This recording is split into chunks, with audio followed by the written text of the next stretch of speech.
Jake Murphy was elbow-deep in the guts of a malfunctioning air recycler on Space Station Beta 7, covered in lubricant that smelled like rotten eggs when 8 feet of nightmare came stalking down the corridor. Zara Vex was what humans politely called an apex predator. She had midnight black scales that absorbed light, razor-sharp claws, and a mouth full of teeth that belonged in a museum exhibit labeled, "Why Evolution Sometimes Has a Sense of Humor." Her yellow eyes glowed like headlights, and when she moved like liquid death with excellent posture. Today, however, liquid death looked frazzled. "Human Murphy," she growled in that voice like gravel in a blender. "I require assistance." In 2 years on Beta 7, Zara had never spoken to Jake directly. This was new. "Ah," Jake said eloquently. "Okay? I have cubs, 3 of them." She paused. "There is a crisis in the Vexinari system, a rebellion. I must return immediately, but I cannot bring cubs to a war zone. You will watch them." Jake stared at her. "Lady, I can barely keep a houseplant alive. You want me to babysit 3 miniature killing machines?" "Cubs are not killing machines," Zara said with wounded dignity. "They are learning machines, with very sharp teeth. Especially, but not better. You are human. Humans are known for their adaptability." She tilted her head. "You have not died yet. That's not exactly a ringing endorsement of my childcare skills." Zara whistled, a sound like steam escaping a punctured hull. 3 balls of black fur tumbled down the corridor like tiny furry cannonballs. About the size of large housecats, if housecats were born with switchblades for claws. Their eyes glowed the same predatory yellow as their mothers. "Razor, Fang, Tiny," Zara said, pointing to each cub. "This is Human Murphy. He will be your temporary guardian." One of them, Tiny, the largest, opened his mouth and made a sound like a garbage disposal trying to eat a chainsaw. "Is he trying to communicate?" Jake asked hopefully. "Eel is hungry. They are always hungry. Do not let them eat anything important." "What do they eat?" "Meat, metal, furniture, small mammals. They are not particularly discriminating." Jake felt his eye twitch. "Small mammals. You should be fine. You are a large mammal." Zara was already backing away. "I will return in 7 standard days. Try not to lose any of them." "Wait, what do I feed them? Where do they sleep? What if—" But Zara was gone. Jake looked down at the cubs. The cubs looked up at Jake. Razor took an experimental nibble at Jake's boot. "Well," Jake said, "this is going to end badly." The first thing the cubs did was eat Jake's door. Not the handle, the entire door. Jake watched in horrified fascination as Tiny gnawed through reinforced titanium alloy like chewy gum. "No," Jake said weakly. "Bad. Predator baby." Tiny looked up with glowing yellow eyes, titanium shavings stuck to his fangs, and made that garbage disposal sound again. Jake was beginning to think it might be laughter. While Tiny redecorated the entrance, Razor systematically destroyed Jake's maintenance tools. Fang had found Jake's pet goldfish. "No, no, no," Jake lunged forward, scooping the bowl away. "Mr. Bubbles is off limits. He's got tenure." Fang gave Jake a look of pure betrayal. Jake sank into his remaining chair and tried to think. "Okay, let's approach this scientifically. You're babies. Baby humans need structure, routine, and attention to keep them from destroying everything." He paused. "Which they do anyway. So maybe you're not so different." He clapped his hands sharply. "Hey, cubs, attention!" 3 pairs of glowing eyes turned toward him. The destruction paused. "Rule 1. No eating the furniture. Rule 2. No eating my tools. Rule 3. Definitely no eating Mr. Bubbles." Jake walked to his food synthesizer and produced protein rations. The cubs tried them and immediately spat them out, with expressions of pure disgust. Fang was eyeing Jake's leather tool belt. Jake sighed and tossed it on the floor. "Fine, knock yourselves out." All 3 descended like tiny piranhas. Within minutes, the belt was confetti, but they'd stopped destroying everything else. From his emergency locker, Jake pulled reinforced cargo cable, cut it into 3 pieces, and tossed them to the cubs. "Chew toys." The cubs examined the cables with the seriousness of wine critics, then began gnawing with thoughtful concentration. It was working. They were contained, occupied, and nobody was eating his door anymore. That's when his comm unit crackled. "Murphy, what the hell is going on? Sensors are showing massive vibrations from your sector." Jake looked at the cubs, now debating the merits of his spare blanket as a snack. "I'm babysitting." By day 3, Jake had learned that the cubs were solar-powered, sleeping only 2 hours at a time, and had no concept of personal property. But they were also following him around like lost puppies. It started when Jake went to fix a gravity generator. He'd left them with enrichment activities, scrap metal and cables. He figured wrong. Jake was recalibrating when he heard familiar chirping. All 3 cubs sat in a neat row, watching with intense concentration. "How did you get out? I locked the door." Tiny nudged a piece of twisted metal, his former door lock. For the next hour, Jake worked with an audience. When he needed a tool, one would nudge it toward him. When he dropped a bolt, Razor would retrieve it with retriever-like precision. It was weird, but kind of nice. The real breakthrough came during lunch. Jake had tried various synthesized foods without success. Out of desperation, he made a peanut butter sandwich. Halfway through, he noticed 3 pairs of eyes fixed on him with laser focus. "This is human food. You probably can't digest it." The whining was immediate and dramatic. Jake sighed. "Fine, but if this makes you sick, I'm not explaining it to your mother." He tore off 3 pieces. The reaction was immediate, reverent worship. From that point on, peanut butter sandwiches became universal currency. Want cubs to stop gnawing something? Offer sandwich. Need them to follow you? Wave bread. Post-meal food coma worked for sleep. Jake learned their personalities too. Razor was the leader and most curious. Fong was the troublemaker who figured out how to open supply lockers and reprogram the food synthesizer. Tiny, despite being largest and most intimidating, was the most cautious and protective. By day 4, they had routines. Morning meant breakfast, sandwiches with crusts cut off. Work time meant the cubs following Jake, acting as tool retrieval systems. Afternoons were enrichment in Cargo Bay 7, which Jake had turned into a playground with Torres's permission. The cubs loved hide-and-seek in cargo container mazes. Evenings were education, Jake reading technical manuals while they curled around his chair like furry space heaters. The breakthrough came on day 5 during the Great Cable Incident. Jake was running diagnostics on the communication array when a critical cable came loose in a maintenance shaft too narrow for him to fit through. The station would lose galactic contact without it. Razor nudged Jake's shoulder and pointed his nose at the shaft opening. "No way. Your mom would kill me if I sent you crawling around inside walls." Razor made an impatient sound, peered inside and chirped, "I've got this," more clearly than words. Jake hesitated. The shaft was safe, no moving parts, no electrical hazards. And Razor was definitely small enough. "You'd have to carry this micro-welder and connect it to the loose cable. Think you can do that?" Razor took the welder carefully in his mouth and disappeared into the shaft. For 10 minutes, Jake followed his progress through diagnostics, watching as systems came back online and connections reported successful. When Razor emerged, Jake was grinning. "You did it, you brilliant little monster." From his pocket, Jake pulled out a saved sandwich piece. "Here, you earned it." As Razor munched contentedly, Jake realized something that should have worried him more. He was actually enjoying this. Word was spreading around the station. Crew members found excuses to pass by, trying to glimpse the human managing to parent 3 baby apex predators without getting eaten. The betting pool had evolved from "when will Murphy die" to "what impossible thing will Murphy teach them next?" For the first time since Zara had dumped them on him, Jake was starting to think this might work out. Jake was teaching the cubs poker when the alarm went off. The bone-deep klaxon meant someone was about to have a very bad day. Red emergency lights bathed everything in hellish shadows. "Attention all personnel. The station is under attack. This is not a drill." The cubs went perfectly still, playful demeanor vanishing instantly. 3 pairs of yellow eyes tracked every sound, bodies coiled with sudden tension, low rumbling coming from all 3. "It's okay," Jake said. "We just need to get to the emergency shelter." Jake grabbed his kit and headed for the door. The cubs fell into formation, Razor at point, Tiny and Fang flanking. Like they'd drilled this maneuver. The corridors were chaos. Crew members ran in all directions. Jake could hear weapons fire in the distance. They were halfway to the shelter when the lights went out. Emergency power kicked in, but that second of darkness was enough. Jake heard movement in the walls. The cubs heard it too, stopping dead and tilting their heads at identical angles. Then Razor made a sharp, urgent trill that made Jake's hair stand on end. 3 meters ahead, wall paneling exploded outward.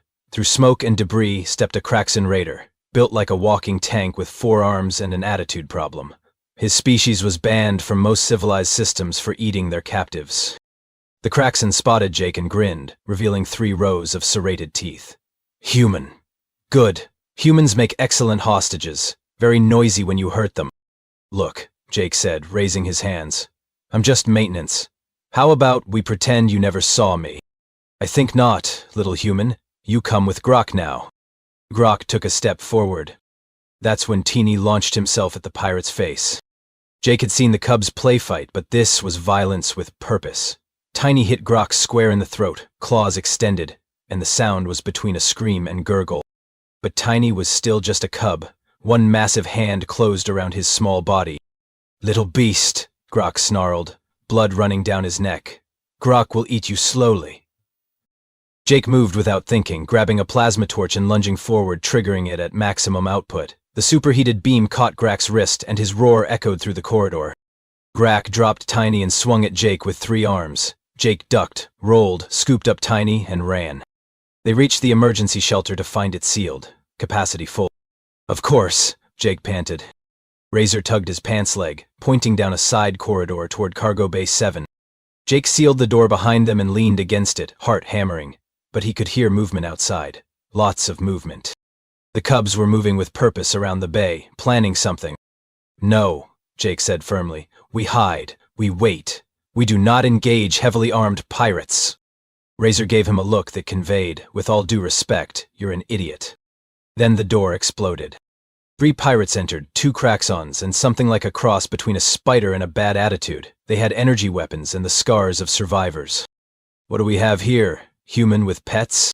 Jake stepped protectively in front of the cubs. They're just babies. Whatever you want, take it. Leave them alone. The spider thing clicked its mandibles. These look like Vexnari cubs. Do you know what baby apex predators are worth on the black market? Jake's blood turned to ice. Of course, alien cubs would be incredibly valuable as pets or breeding stock. Over my dead body, Jake said. That can be arranged, the lead pirate replied, raising his weapon. Jake's training kicked in. Not combat training. He'd learned how 3 very smart, very deadly cubs thought and moved. Now! Jake shouted, diving left. The cubs exploded into coordinated motion. Razor went high, leaping between containers, drawing attention upward. Fang went low, slicing through weapon cables with his claws. Tiny had found the loading controls. Massive magnetic clamps disengaged with thunderous clangs. Tons of cargo began sliding as Tiny manipulated artificial gravity with engineering precision. The pirates fought while dodging falling containers and shifting gravity. Jake, who'd learned to navigate the cubs' obstacle courses, moved through chaos like he'd been born to it. When smoke cleared, 2 pirates were unconscious under shipping containers, and the third hung upside down from the ceiling, wrapped in loading cables. Jake stood breathing hard, looking at 3 cubs, sitting in a neat row, extremely pleased with themselves. Holy hell, he said. We actually won. His comm crackled. Murphy, what's your status? We're showing massive gravitational anomalies. Jake looked around the tornado-hit cargo bay. Status is... stable. We've got 3 pirates contained and ready for pickup. Murphy, did you just say you captured 3 pirates? Jake looked at the cubs. We captured 3 pirates. It was a team effort. Zara returned exactly 7 days later, just as promised. She found them in Cargo Bay 7, where the cubs were playing advanced hide-and-seek, involving stealth strategy and occasionally rewiring the lighting system. Jake was dealing poker cards when the door hissed open. 3 pairs of yellow eyes snapped toward the entrance. Zara stood there, still imposing but tired. New scars marked her arms, scales dulled with exhaustion. The political situation had been messier than anticipated. Her glowing eyes swept the bay, taking in modified lighting, container obstacle courses, destroyed then repaired equipment. Then her gaze landed on her cubs, who sat in perfect line, cards held in their mouths, staring at their mother with guilty expressions. The silence stretched. Jake cleared his throat. Welcome back? Zara stepped inside, movements cautious. My cubs are alive. Yeah, about that. I'm intact. More than intact, they look healthy, well socialized, disciplined. She studied them with scientific intensity. Razor, come. Razor looked at his mother, then Jake, then back, making a questioning sound. It's okay, Jake said gently. Go see your mom. Razor patted over, but instead of exuberant reunion sat at her feet with polite attention, waiting for instructions. Zara stared down. He is waiting for permission. Yeah, they're pretty well behaved now. Mostly. They still eat furniture sometimes, but they ask first. Ask? Zara's voice went quiet. They ask permission to eat furniture? They'll bring me whatever they want to chew and wait for yes or no. It's actually efficient. Zora looked at Jake like he'd claimed to teach quantum physics. Fang, display your hunting posture. Fang dropped into perfect stalking crouch, controlled and lethal, but then looked at Jake, as if asking whether this was correct. Jake nodded. Good form. Remember to keep your weight centered like we practiced. Like you practiced, Zara repeated slowly. We've been working on their technique. Natural hunters, but their coordination needed work. We set up training exercises with the containers. Jake gestured at the elaborate maze. Started simple, but they picked up fast. Now they navigate complex three-dimensional environments, work as coordinated teams, adapt tactics based on changing conditions. Zara examined the setup with professional interest. Military-grade training, using shipping containers as obstacles, with scratched alien script marking optimal attack vectors and escape routes. These are tactical notations, she said barely above a whisper. They are marking strategic positions. How did you teach them this? I didn't. They started doing it around day 4. I figured it was alien doodling. Piece markings indicate strategic thinking. Most adult Vexnari do not achieve until their 3rd molting. My cubs are not yet old enough for their 1st molting. Tiny chirped and nudged her leg, carrying a plasma torch from Jake's kit. Oh, that's from yesterday. We had a little incident with pirates. The cubs helped me deal with it. Zara went very still. Pirates. Nothing serious, just some raiders who thought they could take hostages. The cubs weren't having any of that. You should have seen them work together, like watching a tactical manual come to life. You fought pirates? With my cubs. Technically, the cubs fought the pirates. I mostly tried not to get in their way. 3 pirates, all captured alive. Security was impressed. Show me, Zara said finally. Show you what? Show me how they fight. Jake glanced at the cubs, watching with intense interest. I don't know if that's a good idea. Show me. Jake sighed. Okay, cubs, demonstration only. No actual combat. The cubs moved with fluid coordination of a drilled unit. Razor took high ground, scaling containers with impossible speed. Fang disappeared into shadows so quietly even Jake lost track. Tiny positioned himself at the central choke point. Within 30 seconds, they'd established overlapping fields of fire, multiple escape routes, and a perfect kill box. They usually do this faster, Jake said apologetically. But they're showing off. Zara opened her mouth, closed it, opened it again. No sound came out. The thing is, Jake continued, gathering scattered cards. They're not just physically coordinated, they think collectively. When planning against the pirates, they shared information real-time, adjusting tactics based on what each observed, like a hive mind, except each individual makes independent decisions. That is not possible. Vexnari cubs do not develop pact consciousness until maturity. Maybe they developed it early because they needed to adapt, stuck with a human who didn't know the first thing about raising apex predators. They probably had to get creative. Razor chirped from his container perch and made complex sounds. Fang emerged, adding commentary. Tiny rumbled conversationally. They discussing tactical modifications, Zar translated automatically. Razor suggests elevated positions are too exposed for sustained defense. Fang believes shadow approaches work better against multiple opponents. Tiny is analyzing structural integrity of containers as potential weapons. Jake nodded. They've been having those conversations all week. I don't understand words, but I can follow the logic, always trying to improve their methods. Human Murphy, Zara said slowly, do you understand what you have done? Jake looked at the cubs approaching for customary post-exercise snacks. I kept them fed, healthy, and entertained for a week? You have created something that should not exist. A pack-bonded Vexnari unit with accelerated tactical development and cross-species loyalty.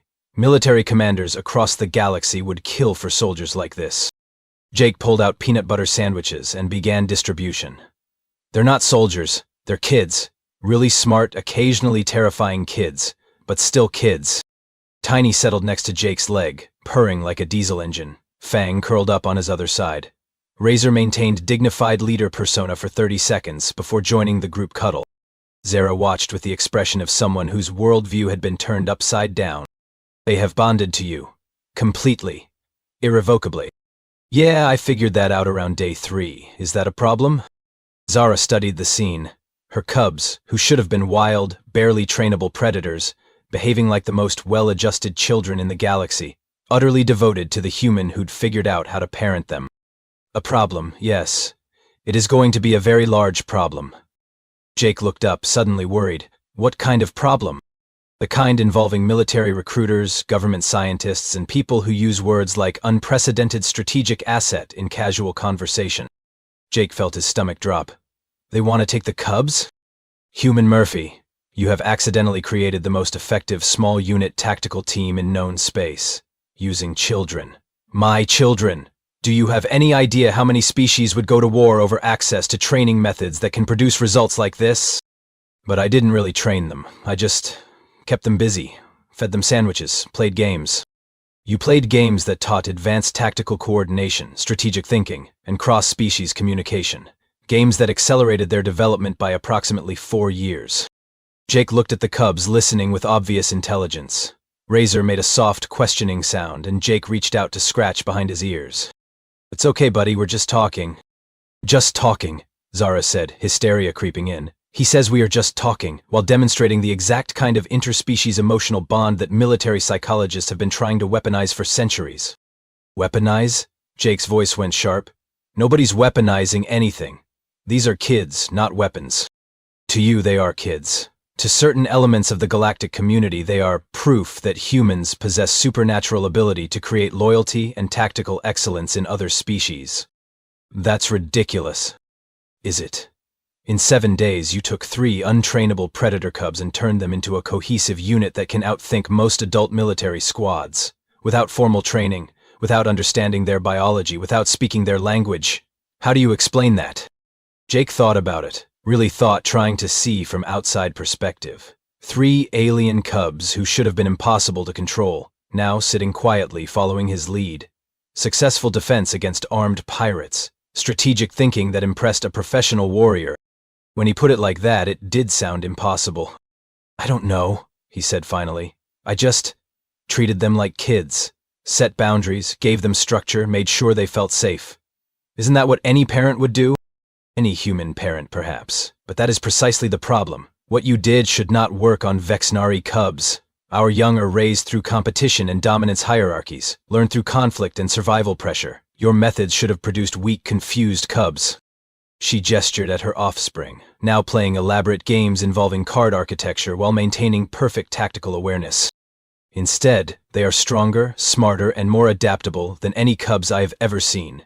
And they have formed emotional attachment transcending species boundaries. So what happens now? Now, said a new voice from the doorway, we have a very interesting conversation. Jake turned to see Commander Torres entering, followed by 2 strangers. One was human, wearing an expensive government suit. The other looked like an octopus crossed with a filing cabinet. The cubs immediately went defensive, flowing into positions giving maximum coverage of new threats. So smooth, Jake almost missed it. But they were ready to turn the bay very unpleasant for uninvited guests. Easy, Jake said quietly, and the cubs relaxed fractionally, still alert, still ready, but no longer preparing for violence. The suit-wearing human noticed and made notes on a tablet. Fascinating. Verbal de-escalation commands across species barriers. Dr. Vex was correct about the unprecedented nature of this development. Dr. Vex? Jake looked at Zara. You called them? I sent a preliminary report to the Interspecies Development Council. It is required when there are unusual circumstances involving military-age offspring. Military age? They're babies. Not anymore, the filing cabinet said in a voice like rustling papers. Tactical analysis suggests these cubs have achieved cognitive and strategic development, equivalent to adult military specialists. They represent significant advancement in interspecies cooperation methodology. Jake felt anger building. They represent 3 kids who've been through enough stress for 1 week. They don't need to be poked and prodded by scientists. The human official stepped forward. Mr. Murphy, I'm Director Hawthorne from the Interspecies Relations Bureau. We're not here to harm anyone. We're here because what you've accomplished could change the nature of galactic cooperation. I didn't accomplish anything except keeping 3 kids fed and entertained. Exactly, Hawthorne said with awe. You did what dozens of trained xenobiologists, military advisors, and child development specialists said was impossible. Using nothing but basic human parenting instincts. Razor made a soft sound and pressed against Jake's leg. The message was clear. Whatever these strangers wanted, Razor was on Jake's side. The question is whether you'd be willing to help us understand how you did it. Jake looked down at Razor, then the other cubs flanking him protectively. Understand it how? We'd like to offer you a position. Head of the new Interspecies Childhood Development Program. Your job would be studying what you did here and developing training protocols for galaxy-wide use. Training protocols? To create more tactical units like this? To create better understanding between species, the filing cabinet corrected. To prove cooperation is possible even between natural enemies. To show that bonds you've formed can be replicated. Jake was quiet, thinking about everything leading to this point. The chaos of the first day, gradual trust building, realizing the cubs weren't just tolerating him but actually caring. How they'd worked together against pirates, protecting each other and him with absolute dedication. What about them? Jake asked, nodding toward the cubs. What happens to Razor, Fang, and Tiny? They would come with you, naturally, as part of the research program. We'd need to study long-term development of the bonding process. Study them, like lab rats. Like the unprecedented success story they are, Mr. Murphy. These cubs could be the first of a new kind of interspecies cooperation. Imagine what we could accomplish if we could replicate this bond across different species, different worlds. Jake looked at Zara, unusually quiet during this exchange. What do you think? I think my cubs have chosen their pack leader, and it is not me. The words hung like a challenge. Jake could see the truth in the cubs' positioning, how they watched him for cues, how they'd defended him without being asked. They're not choosing a pack leader, Jake said. They're choosing a family. Family, Tiny rumbled, and Jake startled. First time any cub had attempted human speech. Family, Razor agreed, pronunciation careful but clear. Family, Fang added. Jake felt something tight in his chest loosen. Yeah, guys, family. He looked up at assembled officials, politicians, and scientists staring at the cubs with expressions of wonder, greed, or calculation. Here's the deal. I'll take your job. I'll help you figure out how to build better relationships between species, but we do it on my terms. Hawthorne leaned forward. Which are? First, the cubs aren't research subjects. They're family. They get treated like individuals, not specimens. Agreed. Second, any training protocols we develop focus on cooperation and understanding, not military applications. This isn't about creating super soldiers. It's about proving different species can care about each other. Agreed. Third, Jake's voice got stronger. We do this together, all of us. Zara included. If you want to understand how this worked, you need to understand it wasn't just human instincts. It was about respecting what these cubs are and helping them become what they're meant to be. Zara looked surprised. You would want me involved? They're your kids. I may have figured out how to babysit them, but you're their mom. They need both of us. And fourth, we remember that the point is proving the galaxy is better when different species work together instead of trying to dominate each other. The moment this becomes about creating advantages for one group over another, I'm out. Hawthorne considered, then nodded. I think we can work with those terms. Jake looked down at the cubs watching this negotiation with obvious intelligence. What do you guys think? Want to be part of something bigger? Razor made a sound that was definitely agreement. Fang chirped excitedly. Tiny just pressed closer to Jake's leg and rumbled contentedly. I think that's a yes, Jake said. 6 months later, Jake found himself in a purpose-built facility on Kepler Station, watching mixed-species youngsters work together on problem-solving exercises. Human children, Vexnary cubs, young Alterians with crystalline exoskeletons, and juveniles from species he was still learning about. They were building something that might have been art or defensive structure, doing it together, communicating in mixed languages, gestures, and emotional telepathy. Razor, now larger and bearing ceremonial scars of his first molting, acted as team leader with natural authority that made professional diplomats weep with envy. Fang had discovered talent for cross-species communication, currently explaining something complex using chirps, sand scratches, and interpretive dance. Tiny had appointed himself chief protector, keeping watch while maintaining running commentary on structural engineering principles. It's working, Zara said, settling beside Jake. She still moved like a predator, but one who had better things to do than hunt. Yeah, Jake said, grinning as he watched a human girl teach a Vexnari cub to braid friendship bracelets. It really is. The council is calling for expanded programs on 12 worlds. Applications are coming in faster than we can process them. Everyone wants to know how to replicate the Murphy method. There is no Murphy method, Jake said, accepting a badly braided bracelet from the human girl. There's just paying attention, treating kids like individuals, remembering that every species wants the same basic things for their children. Safety, growth, and the chance to become something greater than what they were born to be, Zara agreed. It had become their program's motto. Speaking of which, I got a message from Commander Torres. 3 more pirate raids have been stopped by mixed species crews trained in what the military calls cooperative tactical response. Apparently, pirates really don't know how to deal with opponents who actually communicate. Jake watched Tiny carefully guide a young Altarian through a complex engineering problem, showing the same patience Jake had used teaching cubs to play poker. You know what the really amazing thing is? What? We're not special. What we did, what these kids are doing, it's not some kind of miracle. It's just what happens when you treat people like people, regardless of what they look like or where they come from. Zara was quiet, watching her sons work with their mixed species pack, with easy cooperation that had taken galactic diplomats centuries to achieve. Perhaps, she said finally, that is what makes it miraculous. Jake had to admit she had a point. As if summoned by their conversation, Razor padded over and presented Jake with something that looked like a cross between sculpture and tactical manual. The other children had gathered around, all looking pleased with themselves. "What's this?" Jake asked. "Family," Razor said, in careful, precise standard. "All species. Together." Jake looked at the sculpture manual thing. It appeared to be a 3-dimensional representation of different species working together, but also clearly a tactical guide for coordination between different types of beings. It was exactly what you'd expect from children raised to see cooperation and strategic thinking as the same thing. "It's beautiful," Jake said, and meant it. As children dispersed to clean up, a process involving efficient teamwork that would make military drill sergeants weep, Jake reflected on the strange path that had brought him here.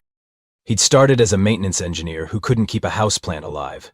Now he was apparently the galaxy's foremost expert on interspecies child development, head of a program revolutionizing how different species interacted, an adoptive father of 3 of the most tactically advanced cubs in known space.